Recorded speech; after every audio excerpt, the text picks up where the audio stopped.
მოგესალმებით მესტიიდან 2026 წლის 18 ივნისია.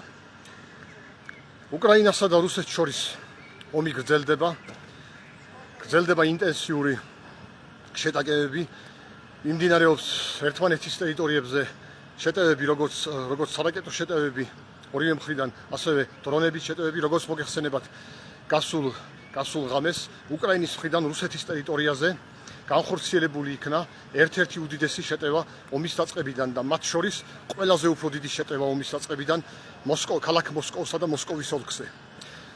სანამ დეტალურად ვისაუბრებდე საკითხებზე, მოგიწოდებთ იმათ, ვისაც აქ ამ აკაუნტზე, ამ პლატფორმაზე, ამ აკაუნტზე ჩემი აქტიურობა საინტერესოდ და საზოგადოებისთვის სასარგებლოდ მიგაჩნიათ. მოგიწოდებთ რომ გამოიწეროთ, დააფოლოვოთ ეს აკაუნტი, დასვათ მოწონებები, ლაიქები და გააზიაროთ იმ მიზნით, რომ თქვენ და უფრო მეტ ადამიანს უფრო მეტი წვდომა რო გქონდეთ ამ აკაუნტზე არსებულ მასალაზე. მასირებული დარტყმები იქნა მიტანილი გასულ ღამეს უკრაინის მიერ რუსეთის ტერიტორიაზე. აგერ ეს საბჭოთა კავშირის დროინდელი რუკაა, მაგრამ საზღვრები ჩანსახდა. ინტენსიური იერიშები იქნა მიტანილი მოსკოვის ტერიტორიაზე, ლაპარაკი არის 200-მდე დრონზე. იქ მოგეხსენებათ იწვის ნავთობის საცავები. ასევე მოსკოვში გაჩერებული იქნა აეროპორტების მუშაობა. მათ შორის მგზავრები გადაყვანილი იქნენ მათ შორის თვითმფრინავებიდან თავშესაფრებში. ლაპარაკი არის რომ 170-მდე ავიარეისი იქნა გაუქმებული თუ გადატანილი მოსკოვსა და მოსკოვის ოლქში, მოსკოვის ირგვლივ არსებულ აეროპორტებში, როგორც იქიდან მიმავალი, ასე მოსკოვის მიმართულებით ფრინავ, როგორც მოსკოვიდან ფრენი თვითმფრინავებთან დაკავშირებით, ასე მოსკოვის მიმართულებით. მოსკოვს მე მინდა მოგახსოვოთ, ვინც არ იცით, ქალაქ მოსკოვს ირგვლივ აკრავს წრიული გზა, რომელიც არის მნიშვნელოვანი სატრანსპორტო არტერია მოსკოვისათვის. მისი მნიშვნელოვანი ნაწილი გადაკეტილი იქნა პოლიციის მიერ.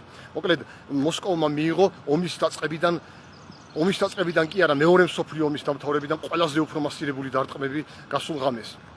ეს მოვლენები კიდევ ერთხელ ადასტურებს იმას, რომ ნატო-რა პუტინისა და პუტინის არაერთი მოკავშირის ნატო-რა მსოფლიო მასშტაბით იმის შესახებ, რომ ტრამპი რომ მოვიდოდა, ის ომს დაამთავრებდა უკრაინის გამარჯვებით და პუტინი და ტრამპი თითქოსო გაიყოფენო მსოფლიოს გავლენის ზონებადო, ეს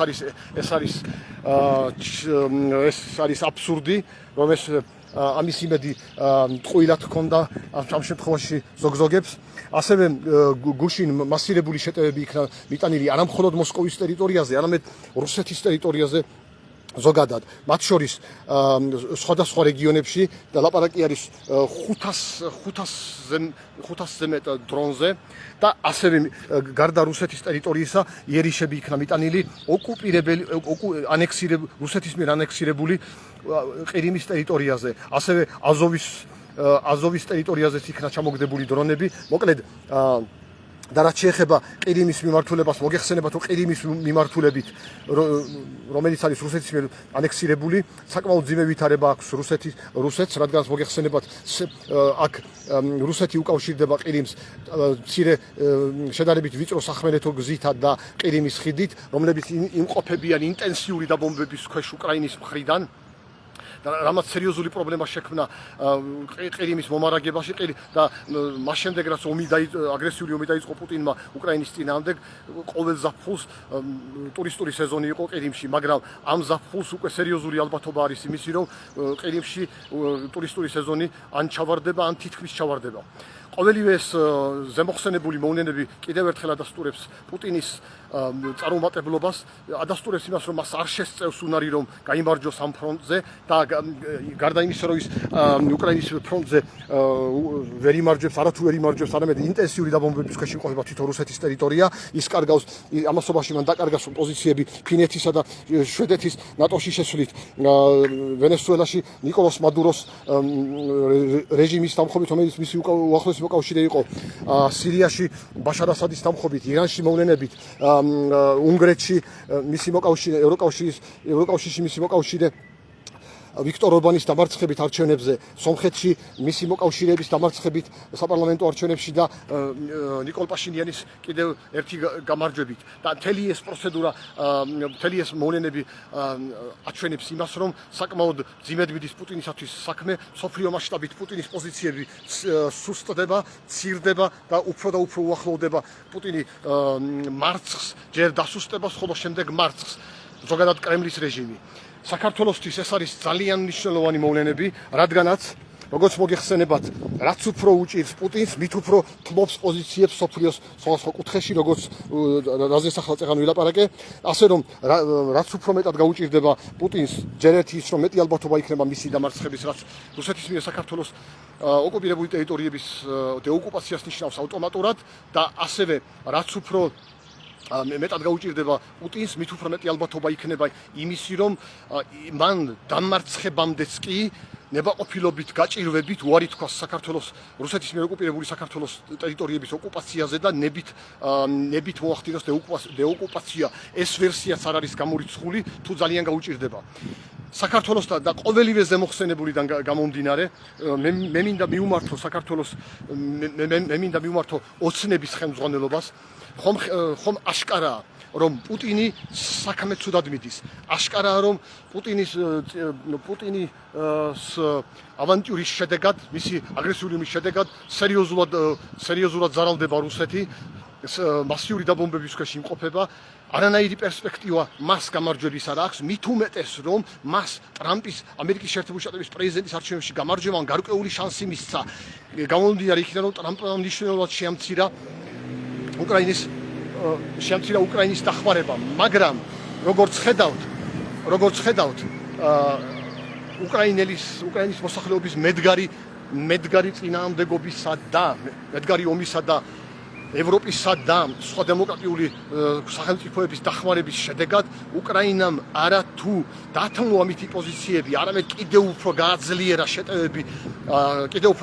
შეტევები რუსეთის მიმართულებით და განსაკუთრებით ეს ბოლო ორი თვე შეიძლება ითქვას, რომ ჯერ არანახული დარტყმების ქვეშ იმყოფება რუსეთის ტერიტორია უკრაინის მხრიდან. და ეს ყველაფერი ადასტურებს იმას, რომ უკრაინის მიმართულებით პუტინის წარმატება გამორიცხულია, ეს ადასტურებს იმას, რომ და თან თქვენ წარმოიდგინეთ ნოემბერში, ახალ შემთხვევაში განსაკუთრებით მინდა მოგმართოთ ოცნების ლიდერებო, ნოემბერში ამერიკის შეერთებულ შტატებში მოსალოდნელი ამერიკის შეერთებულ შტატებში, როგორც მოგეხსენებათ, უნდა ჩატარდეს კონგრესის შუალედური არჩევნები, სადაც საერთაშორისო ექსპერტები 80%-იან ალბათობას დებენ იმისა დაახლოებით, რომ ქვედა პალატაში, წარმომადგენელთა პალატაში უმრავლესობას მოიპოვებს დემოკრატიული პარტია, ხოლო გარკვეული ალბათობა არის იმისიც, რომ ზედა პალატაში, სენატშიც მოიპოვოს წარმატება, რაც იმას ნიშნავს, რომ თუკი თუნდაც ერთ პალატაში გაიმარჯვებს დემოკრატიული პარტია, რაც თითქმის გარანტირებულია 80%-იანი ალბათობით საერთაშორისო ექსპერტების შეფასებით, ეს იქნება კიდევ უფრო დიდი დარტყმა პუტინზე და პუტინის მოკავშირეებზე მსოფლიოს მასშტაბით და ხოლო თუ ორივე პალატაში ეს იქნება დიდი დარტყმა, ხოლო თუ კი ორივე პალატაში უმრავლესობას დემოკრატიული პარტია აიღებს, მაშინ ეს იქნება კიდევ უფრო დიდი დარტყმა პუტინსა და პუტინის მოკავშირეებზე. ამიტომ მოგიწოდებთ ოცნების ლიდერებო, არ დაელოდოთ მოვლენების ასეთ განვითარებას. მანამდე მოგიწოდებთ, რომ დაიწყოთ დემოკრატიული რეფორმების სხვადასხვა მიმართულებით. ერთ-ერთი უნიშნულოვანესი დაიწყოთ ცვლილებები თუ გაუქმებები თუ როგორც იქნება საჭირო იმ საკანონმდებლო ცვლილებებისა, რომლებიც თქვენს მიერ განხორციელებული იქნება ბოლო ხანებში, განსაკუთრებით შეკრებებისა და მანიფესტაციების მიმართულებით, რის შედეგადაც საქართველოში მნიშვნელოვნად არის შეზღუდული ადამიანის უფლებები საპროტესტო აქციების ჩატარებასთან დაკავშირებით. მოგიწოდებთ დაუყოვნებლივ გააუქმოთ მაჟორიტარული სისტემა მომავალი თვითმმართველობის არჩევნებისათვის. რადგან მაჟორიტარული სისტემა ეს განსაკუთრებით ისეთ სახელმწიფოებში, როგორც ყოფილი საბჭოთა რესპუბლიკები არიან, სერიოზულად ზრდის იმას, რომ პირველ ადგილზე გასულმა პოლიტიკურმა ძალამ გაცილებით უფრო მეტი მანდატი აიღოს, მაგალითად ამ შემთხვევაში საკრებულოებში, ვიდრე მას რეალობაში რეიტინგი აქვს. ასევე